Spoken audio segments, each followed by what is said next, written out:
Assalamualaikum warahmatullahi wabarakatuh.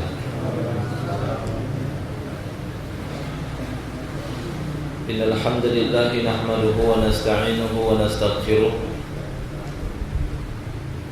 na'udzu billahi min shururi anfusina wa min sayyiati a'malina. Man yahdihillahu fala mudilla lahu wa man yudlil fala hadiya lahu. Asyhadu an la ilaha illallah wahdahu la syarika lahu wa asyhadu anna Muhammadan abduhu wa rasuluh. Ya ayyuhalladzina amanu taqullaha haqqa tuqatih wa la tamutunna illa wa antum muslimun. Ya ayyuhan nasu taqu rabbakum alladzi khalaqakum min nafsin wahidah wa khalaqa minha zawjaha wa batha minhuma rijalan katsiran wa nisaa. واتقوا الله الذي تساءلون به والأرحام إن الله كان عليكم رقيبا يا أيها الذين آمنوا اتقوا الله وقولوا قولا سديدا يصلح لكم أعمالكم ويغفر لكم ذنوبكم ومن يطع الله ورسوله فقد فاز فوزا عظيما أما بعد فإن أصدق الحديث كتاب الله وخير الهدي هدي محمد صلى الله عليه وسلم وشر الأمور محدثاتها وكل محدثة بدعة وكل بدعة ضلالة وكل ضلالة في النار. معاشر المسلمين إخواني في الدين rahimani wa rahimakumullah jami'an. Alhamdulillah, kita bersyukur kepada Allah Subhanahu wa taala atas segala karunia dan nikmatnya. Malam hari ini kita dapat bertemu kembali di majelis ilmu ini. Sebagaimana biasanya materi kita bagi dua, yaitu materi tauhid dan materi tentang adab ataupun akhlak. Kita melanjutkan pembahasan yang pernah kita sampaikan berkaitan dengan tarbiyah Islamiyah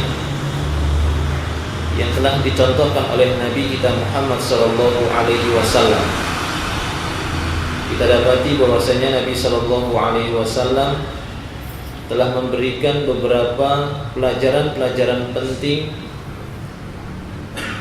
yang selayaknya dan seharusnya kita ikuti dalam rangka untuk memberikan pendidikan sesuai dengan tuntunan dari Allah Subhanahu wa taala dan sesuai dengan petunjuk Nabi Muhammad sallallahu alaihi wasallam, terutama berkaitan dengan memberikan pendidikan seksualitas kepada anak-anak, memberikan pendidikan seks,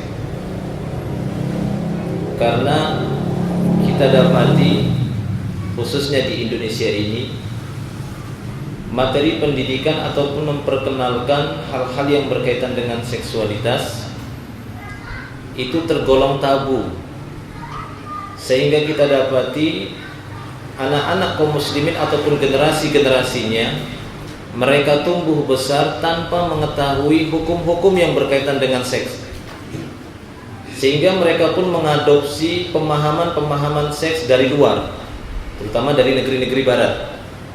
Nah, ini berbahaya. Padahal di dalam Islam itu sendiri telah diajarkan oleh Nabi Shallallahu Alaihi Wasallam semenjak dini pendidikan itu kepada anak-anak. Nanti akan kita sebutkan beberapa dalil-dalil dari hadis-hadis Nabi Shallallahu Alaihi Wasallam yang dijadikan oleh para ulama sebagai istinbat bahwasanya para orang tua dibebani juga untuk memberikan pendidikan seks ini kepada anak-anak, yaitu berkaitan dengan aurat, berkaitan dengan ikhtilat, berkaitan dengan kemaluan, berkaitan dengan pandangan, kemudian berkaitan juga dengan masa-masa balighnya. Karena sangat kita sayangkan, kita dapati laporan-laporan ketika terjadinya akad pernikahan antara seorang laki-laki dengan seorang perempuan, kemudian dia ditanya oleh salah seorang pemuka ataupun tokoh atau seorang ahlul ilmi di antara mereka, khususnya kepada mempelai laki-lakinya, "Nak, sudah tahu cara mandi janabah? Karena setelah pernikahan kalian kan melakukan satu amalan perbuatan yang mengharuskan dia nanti mandi ghuslul janabah untuk menjadikan ibadah solatnya, khususnya solatnya, karena ini amalan paling utama. Amalan solat itu diterima di sisi Allah Subhanahu wa taala, sehingga terangkatlah hadasnya, tahu mandi janabah. Tidak tahu. Masya Allah, tidak tahu. Sudah mau menikah tidak tahu mandi janabah, kan gitu ya. Selama ini gimana? Ya nggak pernah diajari, tidak tahu. Orang tuanya juga tidak pernah memberikan pelajaran yang berkaitan dengan apa yang sudah kamu dapati. Pernah mimpi tidak? Bagaimana cara mandinya? Bagaimana cara membersihkan mazinya, maninya? Itu tidak pernah diajarkan. Terlihat tabu, malu katanya. Padahal ini perkara yang urgen. Sholat itu diterima dan tidaknya kalau sudah balik ya berkaitan dengan ini. Bagaimana mungkin diterima ibadah insya Allah sholatnya sementara dia tidak pernah mandi janabah, tidak pernah meniatkannya. Walaupun kaifiatnya, tata caranya ada kesamaan dengan mandi biasa, tapi permasalahannya ilmunya. Ikhwani fiddin rahimani wa rahimakumullah wa iyyakum jami'an. Sehingga disinilah kata para ulama bahwasanya pendidikan seks itu memang sudah diberikan semenjak dia kecil, sebelum masa-masa dia mencapai balighnya. Di dalam satu hadis yang diriwayatkan oleh Al-Imam Abu Dawud, dan hadis ini dinyatakan oleh para ulama hadis dengan hadis derajat yang hasan dan bisa diamalkan. Di sana Nabi sallallahu alaihi wasallam bersabda, "Muru auladakum bis-shalah wa hum abna'u sab'i sinin. Wadribuhum 'alaiha wa hum abna'u 'ashri sinin. Wa farriqu bainahum fil madaji'." Rawahu Abu Dawud. Nabi sallallahu alaihi wasallam bersabda, perintahkanlah anak-anak kalian untuk mengerjakan sholat ketika umurnya 7 tahun. Pukullah anak-anak tersebut ketika meninggalkan sholat pada saat umur 10 tahun. Wa farriqu bainahum fil madaji', dan pisahkan tempat tidur mereka. Lihat ini hadis dari Nabi sallallahu alaihi wasallam.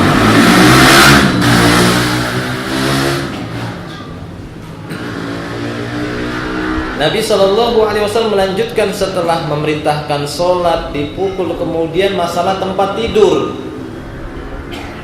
Ya, masalah tempat tidur. Di awal Nabi sallallahu alaihi wasallam mengatakan, "Muru auladakum bis-shalah wa hum abna'u sab'i sinin."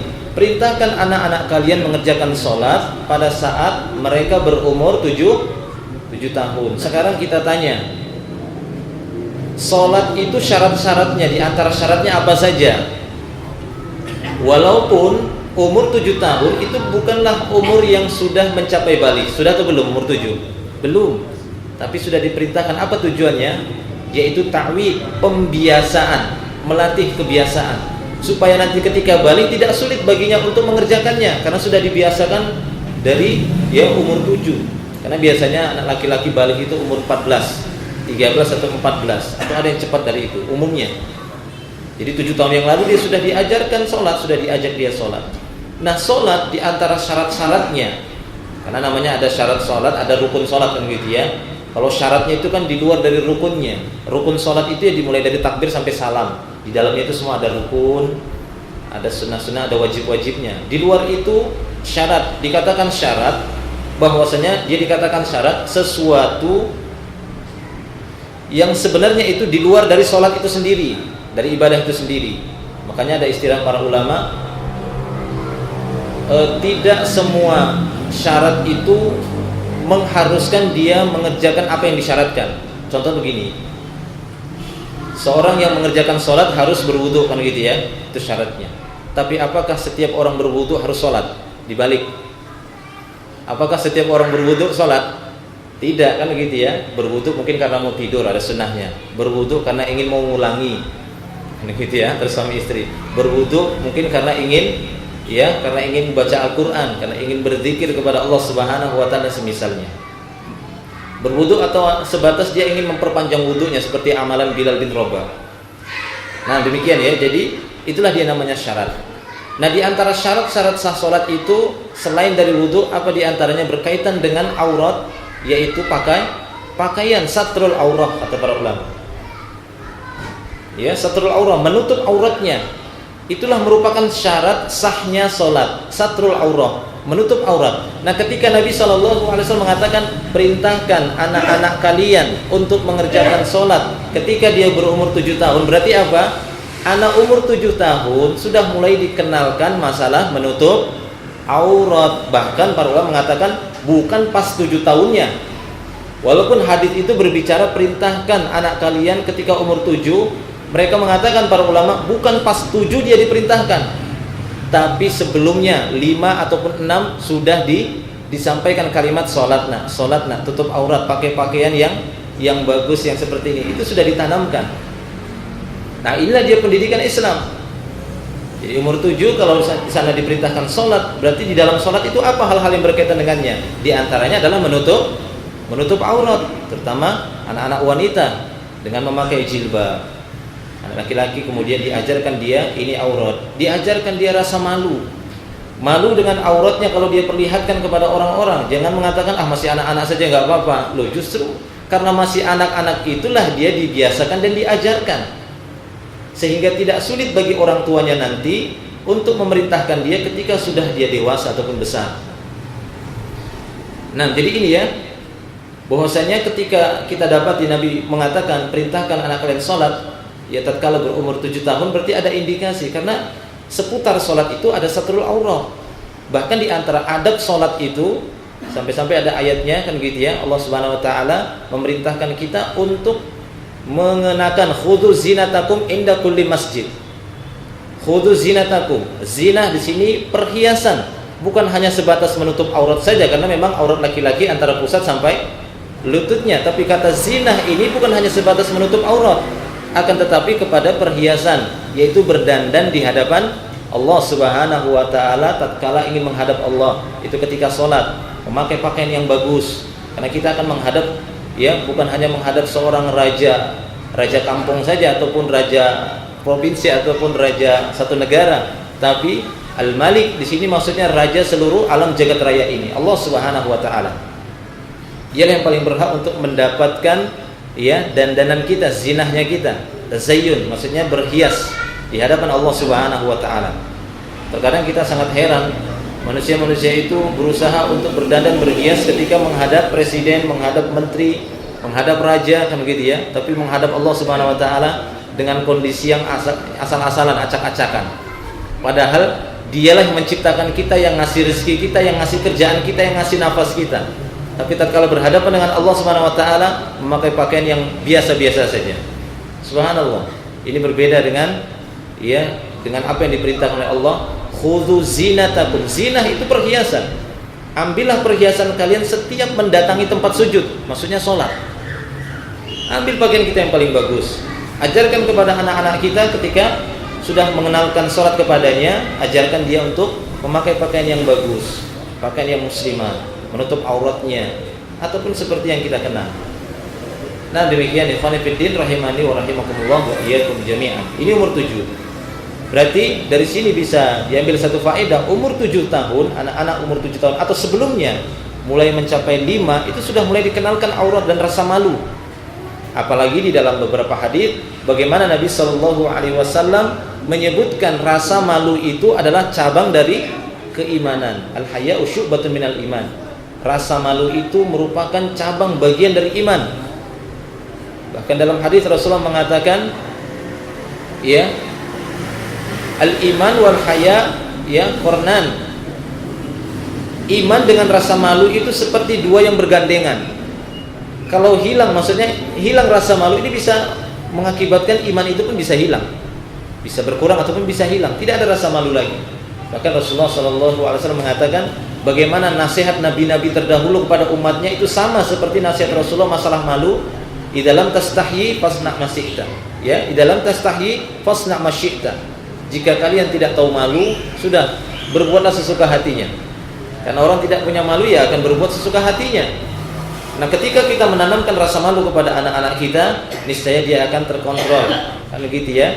Kemudian dia akan terkendali, dia memiliki rasa malu sehingga dia pun tidak berbuat sesuka hatinya. Dia akan menjaga kehormatannya, kemuliaannya di hadapan Allah dan di hadapan manusia. Nah, saudara-saudara yang dimuliakan Allah Subhanahu wa taala, ini satu. Kemudian Nabi SAW mengatakan setelah muru auladakum bis-shalah wa hum abna'u sab'i sinnin wadribuhum 'alaiha wahum abna'u 10 sinin, dan pukullah mereka ketika meninggalkan sholat, pukullah mereka, yaitu ketika umur 10 tahun. Sehingga dari sini para ulama mengatakan umur 10 tahunlah mulai anak itu mulai dipukul, begitu ya. Itu pun pukulannya bukan pukulan yang menyakitkan, pukulan yang mematikan, ataupun pukulan yang melukai, tidak, tapi pukulan yang sebatas mengancam saja. Sebagian mengatakan umur 10 tahun barulah dia layak dipukul kalau melakukan kesalahan, dan itu pun pukulannya dengan menggunakan kayu siwak dipukul, begitu ya, bukan dengan balok, wah, diantem, ditendang, begitu ya. Itu ya dipukul ya seperti itu. Karena pukulan di sini dimaksud adalah pukulan dorban ghairu mubarrih, pukulan yang tidak yang melukai. Nah, umur 10. Nah, apa hikmahnya berkaitan dengan pendidikan ya seksualitas ini untuk anak-anak, di mana umur 7 sudah kita dapati diperintahkan sholat, kemudian umur 10 sudah mulai diperketat lagi sampai kepada mengancam dia kalau tidak mengerjakan sholat dengan baik, begitu ya, umur 10 tahun. Dan umur 10 tahun ini sudah merupakan sinyalmen dia akan mendekati masa baliknya, sehingga ada sedikit penekanan dari Rasulullah, dipukul. Maka dari sini juga kita dapati ya, mulai dia diancam pada saat itu, mulai dia diingatkan jangan sampai membuka auratnya di hadapan orang lain. Karena setelah itu Rasulullah langsung mengatakan wa farriqu bainahum fil madaji. Setelah umur 10 tahun itu pisahkan tempat tidur mereka. Sehingga kata para ulama bahwasanya pada saat-saat umur inilah, umur 10 tahun inilah seorang anak itu sudah mulai diperkenalkan apa itu madhi, apa itu wadi, apa itu mani, yang nantinya kamu akan mendapati ini nak, itu diajari. Jika tidak, maka jangan salahkan kalau nanti di hari akhirat dia akan panggil bapaknya, saya nggak pernah diajari. Ini mana sholatmu semua nggak pernah diterima ini, karena kamu selama ini tidak pernah mandi janabah. Sholat ini gimana? Sholatnya nggak pernah diterima, nggak pernah mandi janabah. Wah, saya tidak pernah diajari sama orang tua saya, tidak pernah dikenalkan bahwasanya harus ada mandi janabah, ya, karena keluarnya air tersebut. Waliyadzubillah, ini sangat kita sayangkan. Seperti yang saya ceritakan tadi, datang laporan kepada kita, ditanya waktu menikah tahu mandi janabah, nggak tahu. Lah selama ini dari dia umur 14 kan gitu ya, umur 14 itu sekitar kelas berapa itu di sini? Kelas SMP ya, SMP kelas 2 atau kelas 3 ya. Nah, sampai dia mungkin umur 25, dari 14 atau 15 sampai umur 25, 10 tahun. Sholatnya itu gimana? Ya ini mana tanggung jawab orang tuanya? Makanya Al-Imam Ibnu Qayyim Al-Jauziyah, ya, di dalam kitabnya Ahkamul Maulud, beliau mengatakan innallaha, ya, beliau menukilkan perkataan sebagian ahlul ilmi, qala ba'du ahlul ilmi, berkata sebagian ulama ahlul ilmi, bahwasanya innallaha yas'alul walid an waladihi qabla ay yas'alal walad an walidihi. Sesungguhnya nanti pada hari kiamat Allah Subhanahu wa taala akan menanyai orang tua terlebih dahulu tentang anaknya sebelum anak ditanya tentang baktinya kepada orang tua. Sebelum seorang anak ditanya ini bagaimana baktimu kepada orang tuamu, maka orang tuanya dulu ditanya apa yang sudah kamu lakukan kepada anakmu. Nah, demikian, sehingga pendidikan seperti ini, pendidikan seks, memperkenalkan kepada mereka hal-hal seperti itu, air mandi, air mani, wadi, itu jangan dianggap tabu, sudah ada. Rasulullah SAW mengatakan pisahkan tempat tidur mereka pada umur 10 tahun. Di sana mengandung makna bahwasanya dia sudah mulai dikenalkan dengan jenis kelaminnya. Bahkan sebagian para ulama mengatakan makna sabda Nabi SAW, wa farriqu bainahum fil madaji, dan pisahkanlah tempat tidur mereka. Jadi mulai dipisah, jangan lagi tidur gabung kan gitu ya, ataupun jangan sampai anak laki-laki dengan anak laki-laki, ataupun anak perempuan dengan laki-laki, jangan sampai tidur satu selimut. Sudah mulai dipisah. Walaupun para ulama mengatakan yang paling afdolnya memang sampai dipisah tempat tidurnya gitu ya, firashnya. Namun kalaupun tidak mampu, maka cukuplah dengan dipisah selimutnya. Jangan sampai dia tidur satu selimut. Tapi kalau bisa memang dipisah sampai tempat tidurnya, walaupun berdekatan tidak masalah, kecuali dia nanti sudah mulai anak perempuan gitu ya, itu harus dipisah, ada pembatasnya. Sehingga dari sini juga ahlul ilmu mengatakan bahwasanya anak-anak itu sudah diajari pemahaman tentang ikhtilat, bahaya bercampur baur. Ini dari kecil ya. Jadi jangan kira karena ada sebagian orang yang mengkritik itu buat acara dipisah laki-laki sana perempuan sini bikin repot saja. Wah, ini masih kecil gitu ya. Rasulullah itu umur 10 tahun sudah disuruh dipisah. 10 tahun itu sudah dipisah, padahal itu anak sendiri, iya kan? Itu anak sendiri. Lalu bagaimana kita ya kemudian menganggap acara seperti itu padahal itu memang disyariatkan. Ya diupayakan, diusahakan agar tidak terjadi campur baur antara laki-laki dan perempuan. Ini sudah dipraktekkan oleh Nabi Shallallahu Alaihi Wasallam. Walaupun saat ini kelihatan itu aneh kan gitu ya. Nanti ada orang mungkin buat acara pernikahan kan gitu ya, biasa laki-laki perempuan.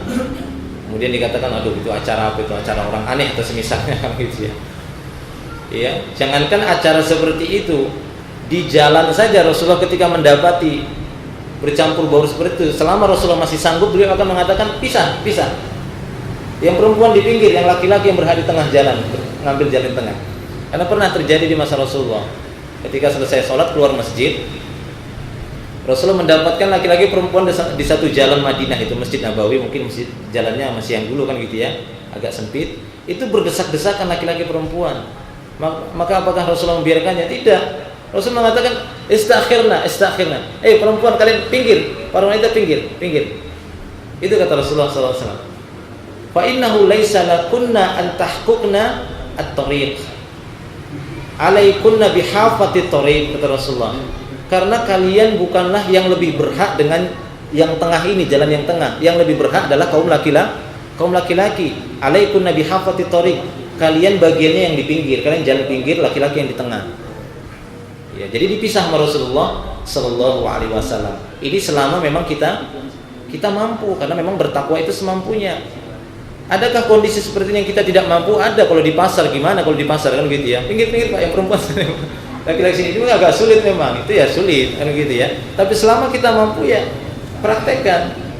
Dimana di dalam rumah kita mampu memisahkan anak laki-laki kita, perempuan kita, ya agar tidak sama tempat tidurnya. Nah kita mampu pada saat itu, kita orang tuanya dan kitalah penguasanya pada saat itu di rumah tersebut.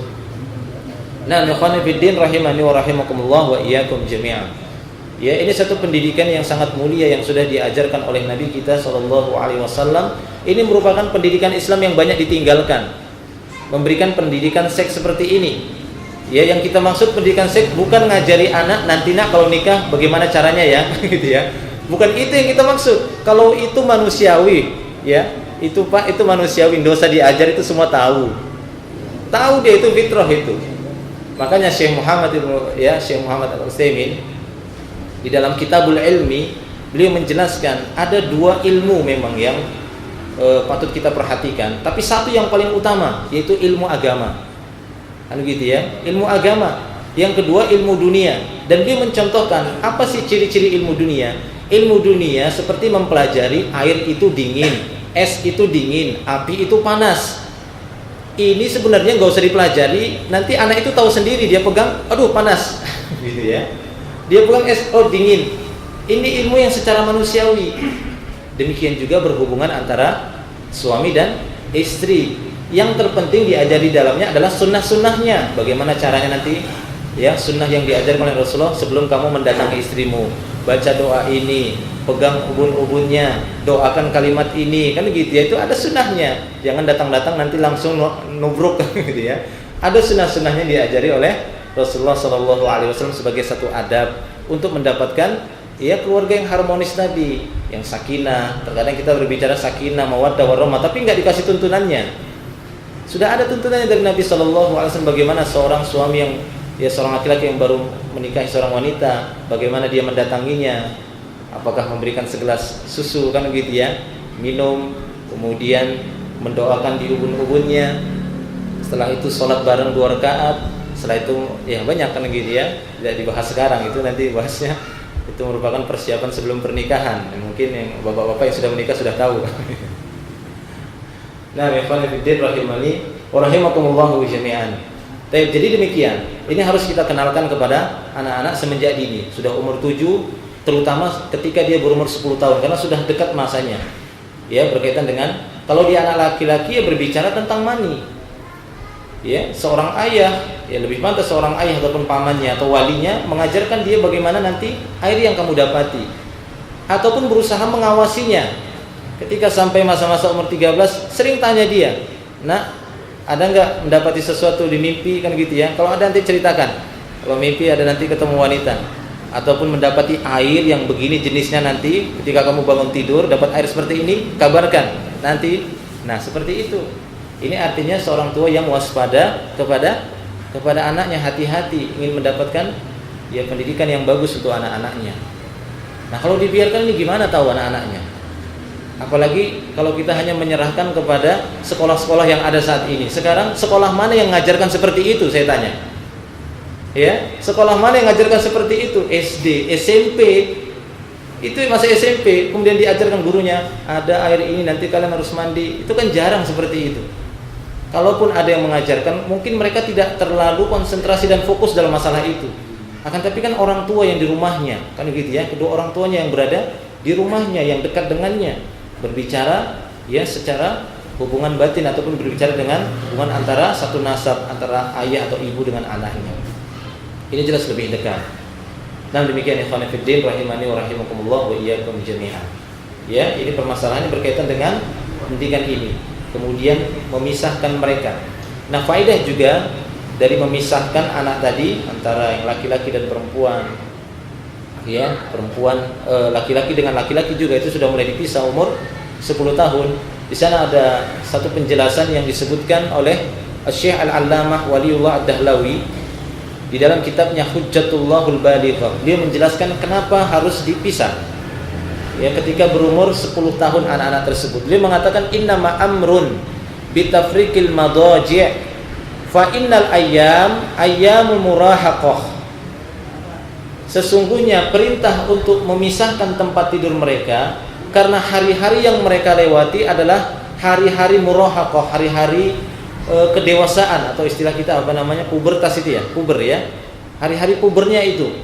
Jadi sudah mulai muncul. Sehingga ini harus diarahkan, kalau tidak nanti dia akan bisa membeludak sehingga belum waktunya dia sudah bukan pada waktunya tapi dia sudah membludak duluan, sudah pecah duluan. Ini berbahaya. Sehingga beliau mengatakan bahwasanya hari-hari seperti itu adalah ayyam murahaqah.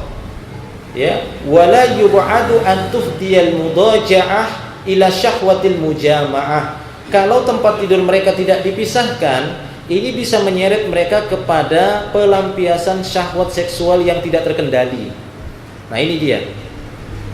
Yang awalnya mereka mungkin cuma main-main saja. Apalagi syaitan itu memang tidak pernah berputus asa, kan gitu ya. Coba lihat saja ketika Rasulullah mengajarkan doa yang diucapkan sebelum berhubungan antara suami istri. Doanya enggak lepas dari minta perlindungan dari syaitan. Iya atau tidak? Atau enggak hafal? Ya. Doanya itu tidak terlepas dari minta dijauhkan dari syaitan.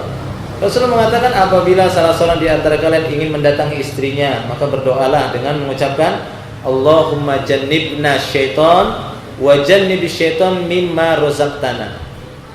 Ya Allah, jauhkanlah dari kami syaitan dan jauhkanlah syaitan dari apa yang akan Engkau rezekikan kepada kami. Jadi meminta supaya aktivitas mereka itu dijauhkan dari gangguan syaitan, dan dijauhkan juga syaitan itu dari apa yang akan direzekikan dari hubungan tadi, yaitu anak. Dijauhkan dari syaitan, dari gangguan syaitan. Sehingga Rasulullah mengatakan barang siapa yang membaca doa ini sebelum berhubungan, dan dengan hubungan ini kemudian Allah mengaruniakan seorang anak, maka syaitan la yadurruhu, syaitan itu tidak akan bisa membahayakan anak itu. Subhanallah ya, ini mujarab doanya itu. Cuma banyak yang kebablasan kali. Jadi demikian. Jadi sudah harus diajarkan anak tersebut, dikenalkan tentang itu, kan gitu ya, tentang berwudu. Ya, tentang wudu, tentang mandi, bagaimana caranya. Apakah dia mandi janabah yang cukup minimalnya, ataupun mandi janabah yang sempurna, yang sesuai dengan tata cara mandi Nabi Shallallahu alaihi wasallam. Sehingga mereka mengetahui apa nanti yang akan mereka lakukan ketika mereka mendapati air yang dijelaskan oleh orang tuanya. Nanti kamu akan mendapati air seperti ini. Jangan kaget dan jangan bingung kan gitu ya. Kalau memang nanti mendapati seperti itu, tidak apa-apa, kabarkan kepada ayah atau kepada ibumu supaya nanti bisa diajarkan lebih lanjut lagi. Kemudian ya bisa diajarkan, berarti setelah ini nak, sholatmu kan gitu ya, bahwasanya ibadah-ibadahmu itu sudah kamu tanggung sendiri. Dikasih wejangan anak itu, masya Allah. Seperti orang tua kita dulu. Orang tua kita dulu, saya sejauh yang kita ingat itu sering memberikan wejangan kepada anak-anaknya gitu ya. Dikasih wejangan, dikasih petua. Masya Allah, itu sudah banyak terkikis, kelamaan sudah mulai terkikis. Anak-anak kita hanya disibukkan dengan aktivitas-aktivitas dunia saja. Ini sangat kita khawatirkan. Anak-anak sudah diajarkan matematika, fisika, diajarkan ilmu dunia semuanya, tapi tidak pernah diajarkan ilmu agama. Padahal ini yang paling urgen, yang paling fundamental, ini perkara agama berkaitan dengan ibadah dunia dan akhirat mereka. Tidak hanya berkaitan dengan dunianya saja, karena ilmu dunia sifatnya kepada dunia saja. Kecuali dia kuat agamanya, maka dia bisa mengarahkan ilmu dunia ini kepada agamanya. Allahu a'lam bishawab. Mungkin ini yang bisa kita sampaikan terlebih dahulu pada pertemuan kali ini, itu berkaitan memberikan pendidikan seks kepada anak-anak kita semenjak dini dengan makna yang positif kan begitu ya. Bukan yang kita maksud di sini mengajarkan mereka cara berhubungan, karena itu sudah diketahui. Insyaallah itu merupakan fitrah manusia dan itu dia tahu kan begitu ya. Tidak perlu nanti harus belajar dulu melihat bagaimana tayangannya, itu tidak perlu. Tapi dia diajarkan ilmunya, insyaallah Allah Subhanahu wa taala akan memperkuat kecerdasannya, akan menguatkan kejiwaannya dan psikologisnya. Nah, demikian yang mungkin bisa kita sampaikan sebagai nasihat bagi kita semua, yang mungkin bisa kita sampaikan kepada yang lainnya, insyaallah. Begini dulu. Silakan kalau ada yang bertanya sebelum kita akhir. Tafadhol.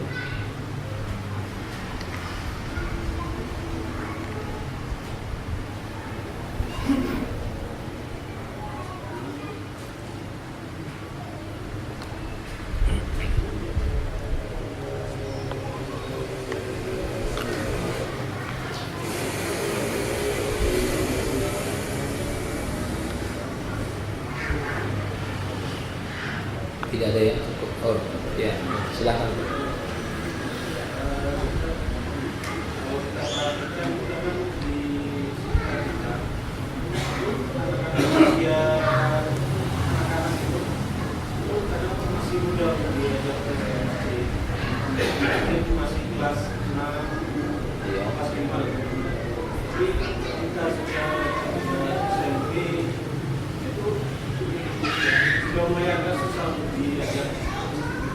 Iya. Iya.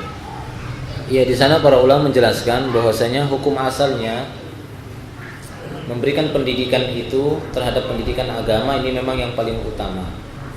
Terlebih lagi kita dapati hadis Rasulullah SAW memerintahkan untuk para orang tua mengenalkan sholat kepada anaknya atau memerintahkan sholat kepada anaknya ketika berumur 7 tahun. Para ulama menyebutkan masa 7 tahun ini dengan masa mumayyiz, bukan masa balik. Masa mumayyiz adalah masa-masa di mana akal seorang anak itu sudah mulai bisa mencerna. Dikatakan dia mumayyiz, dia mampu membedakan pada saat itu. Dia sudah mampu membedakan mana itu kotoran yang bau kan gitu ya, mana yang dia kue. Itu sudah bisa. Itu umur 7. Ini masa mumayyiz. Sehingga kata mereka, ketika Rasulullah mengatakan perintahkan anak kalian sholat umur 7, maka pada saat itu juga sudah mulai dia diajak ke masjid umur 7 tahun. Bahkan para ulama mengatakan sebelum itu boleh, yaitu umur 5, 6. Karena ada yang mumayyiznya 5 sudah mumayyiz, 6 tapi yang jelasnya 7 umumnya itu mumayyiz. Sehingga para ulama mengatakan untuk para orang tua, ya ini banyak fatwa-fatwa mereka, tidak boleh membawa anaknya di bawah umur 7 tahun ke masjid jika anak tersebut bisa mengganggu orang sholat. Kecuali nggak mengganggu, nggak masalah. Karena Rasulullah juga pernah membawa Umamah kan gitu ya, binti Zainab. Rasulullah menggendongnya sambil sholat, gitu ya. Artinya tidak mengganggu. Hasan Husain juga pernah dibawa oleh Rasulullah, tapi tidak mengganggu. Tapi kalau dia mengganggu, kenapa? Karena anak-anak di bawah umur 7 itu belum mumayyiz. Biasanya dia nggak paham, disuruh bertahan di sini ngikuti nanti apa yang diajarkan imam, dia nggak ngikuti, lari dia. ke sana ke sini ya. Itu ini belum mumayyiz namanya. Tapi umur 7 boleh teriak-teriak gitu ya. Umur 7 dia bisa nerima instruksi. Instruksi dari orang tua itu bisa diterima, dicerna sama dia. Itu umur 7 umumnya. Umumnya itu ya. Itu akan dia dapati ketika diperintahkan berdiri ya, nanti ruku, kalau imam ruku dia akan ngikutin itu. Nah, jadi umur 6 atau 7 sudah dikenalkan, dia dibawa dia ke masjid supaya apa, nanti ketika besarnya dia terbiasa. Apalagi ketika sudah umur 10 gitu ya. Jadi harus sudah lebih mendekati lagi agar dia menjaga sholat di masjid kalau dia anak laki-laki. Paham ya? Kalau dia anak laki-laki. Nah, mengapa anak-anak SD ataupun SMP kelas 6 ataupun SMP kelas 2 atau kelas 3 agak susah diajak ke masjid? Karena memang nggak dari kecil dikenalkan. Ya, tidak dari kecil dikenalkan. Coba kalau dari kecil, ya mohon maaf ataupun ya bukan saya ingin membanggakan anak saya kan gitu ya, karena saya ingin mencoba sendiri. Bener nggak kan gitu ya? Kalau anak-anak sudah dibiasakan sholat itu bener nggak dia respect? Ternyata bener respect. Ya, karena saya melihat anak saya sendiri kan gitu ya, dari kecil gitu ya. Kemudian yang perempuan juga dengan sendirinya tanpa harus kita bilang kamu harus berjilbab, tidak. Dia sudah langsung minta jilbab. Dia sudah minta langsung, gamis saya mau ikut sholat, gitu ya. Apalagi pernyataan para ahli ini mengatakan anak-anak itu lebih cenderung kepada praktek daripada perintah saja. Karena kalau perintah dia biasanya suka agak main-main gitu ya. Tapi kalau orang tuanya mempraktekkan dia akan ikut sendiri, iya kan? Kalau orang tuanya mempraktekkan tanpa diperintah dia ikut sendiri biasanya. Uniknya misalnya ibunya sholat gitu kan, nanti anaknya juga ikut-ikutan itu. Anak misalnya orang tuanya juga suka apa gitu ya, masang musik nyanyi-nyanyi, anak-anaknya tuh bisa nyanyi sendiri nanti, gak usah dia nyanyi sendiri. Kemudian dia sering lihat orang tuanya baca Quran kan gitu ya, atau sering mendengarkan murotal Quran, nanti dia bisa baca Quran sendiri atau suka baca-baca sendiri walaupun masih asal-asalan bacanya kan gitu ya, tapi dia nanti akan suka baca Quran. Nah, seperti itu. Jadi anak-anak memang suka dengan mencontoh, makanya dia cepat mencontoh. Saya belum pernah melihat anak saya itu kan satu saat tiba-tiba di rumah dia ambil pena kemudian dia begini. Kenapa? Karena di jalan dia lihat itu, dia langsung praktekkan. Itulah anak-anak, cepat dia untuk mempraktekkan. Kemudian kita ingatkan, itu tidak baik contoh seperti itu kan gitu ya. Nah, memang seperti itu tugas orang tua, seharusnya sudah dibiasakan dia dari kecil. Ya, kemudian orang tuanya juga mencontohkan, karena terkadang sifat dan watak anak-anak itu kalau diperintah dia suka ngeyel gitu loh. Suka nentang gitu ya. Tapi kalau dia diperintah, artinya ketika diperintah itu biasa saja, cuma yang dia dapati di sekelilingnya orang tuanya mempraktekkan hal-hal yang baik, itu ikut sendiri dia akan ikut sendiri insyaallah. Jadi anak-anak itu lebih mudah mencontoh daripada menerima perintah-perintah ataupun instruksi. Kalau bilang jangan begini malah dia lakukan, lihat bener gak begitu kan? Jangan begini, dia tuh akan lakukan, dia lawan itu. Tapi coba kita mencontohkan, begini loh nak. Nah, dia ikut itu, kan gitu ya, dia ikut. Misalnya dia melakukan sesuatu yang tidak baik, bukan begitu nak, begini yang benar. Dicontohkan oleh orang tuanya, dia akan ikut. Walaupun awal-awalnya tidak, nanti lama-lama dia ikut. Iya seperti itu. Nah, kalau dia mendapati orang tuanya, ayahnya sering ke masjid, nah dia itu ikut nanti, ya ikut, kan begitu ya, ikut dia sholat nanti. Nah gitu ya. Tapi kalau dia melihat orang tuanya sering molor kalau subuh, ya nggak ikut juga dia. Sering nggak sholat, nanti azan, didengar azan, apa itu bi azan, tapi orang tuanya santai di rumah, ya gimana anaknya itu mau semangat ke masjid, nanti orang tuanya tinggal marah aja, ke masjid kamu kan gitu ya, dimarahi. Orang tuanya sendiri santai-santai di rumah, ya ini bukan pendidikan yang baik untuk anak-anak, kan gitu ya. Dia perintahkan tapi dia sendiri mencontohkan menyelisihinya, nah, ini nggak baik seperti itu. Allahu a'lam bishawab. Apakah kita kalau bawa anak-anak yang belum ahli kitab itu berdosa tidak orang tuanya? Iya berdosa. Dosa ya. Jadi fatwa para ulama itu. Dia dosanya ya. Iya jadi anak-anak yang belum balik itu bukan salah anaknya, salah itu orang tuanya yang bawa situ atau membiarkan dia ke situ main-main, itu salah orang tuanya.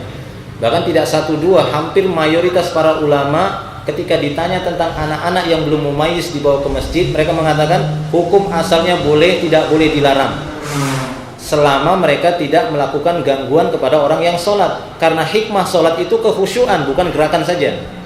Hikmah sholat adalah kekhusyuan. Ketika gara-gara anak-anak itu yang tidak diatur oleh orang tuanya itu mengganggu orang sholat, itu yang nanggung dosanya orang tua. Nah itu ya, ini hati-hati, itu yang ganggu orang tuanya. Nah di sini juga kita harus bisa memberikan pemahaman kepada kaum muslimin bahwasanya anak-anak itu tidaklah memutuskan saf karena mereka belum khitan kemudian dikatakan dia putus safnya. Itu nggak ada dalil seperti itu ngawur kalau ada yang mengatakan demikian. Mana dalilnya? Bawakan dalilnya kalau mengatakan anak-anak itu putus safnya. Rasulullah pernah bersaf dengan anak-anak, ya, Rasulullah pernah bersaf dengan anak-anak. Rasulullah tidak mengatakan jauh kamu enggak tidak, dia tetap didekatkan sama Rasulullah SAW. Cuma masalahnya jangan sampai dia mengganggu. Maka upayakan anak-anak yang di masjid itu anak yang sudah mumayyiz, karena dia bisa diinstruksi, diam di sini ya, ikuti. Nah itu bisa, sehingga dia tidak mengganggu. Kalau dia mengganggu, jangankan anak-anak kan begitu ya, segala hal yang mengganggu sekalipun di luar itu dia yang dosa. Lagi sholat breng gitu ya, itu dia dosa semua. Yang ganggu ini ada beberapa orang yang terganggu dengan suara itu, ya dia nanggung dosanya semuanya. Kan gitu ya, apalagi ya langsung di masjid dia melakukan gangguan. Nah ini harus diperhatikan. Bahkan saya mendapati banyak para ulama seperti Syekh Utsaimin, Syekh bin Baz dan banyak lagi para ulama, mereka mengatakan hukum asalnya sih boleh saja, bahkan sangat dianjurkan. Yang dilarang itu kalau dia sampai mengganggu, ya. Jadi jangan sampai anak-anak tersebut mengganggu di dalam masjid, melainkan itu tanggung jawab orang tuanya. Wallahu a'lam bishawab.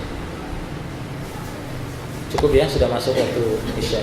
Ini saja yang bisa kita sampaikan. Nanti mungkin masih kita lanjut. Ada beberapa pendidikan syekh yang lainnya yang nanti kita sampaikan pada pekan yang akan datang insyaallah.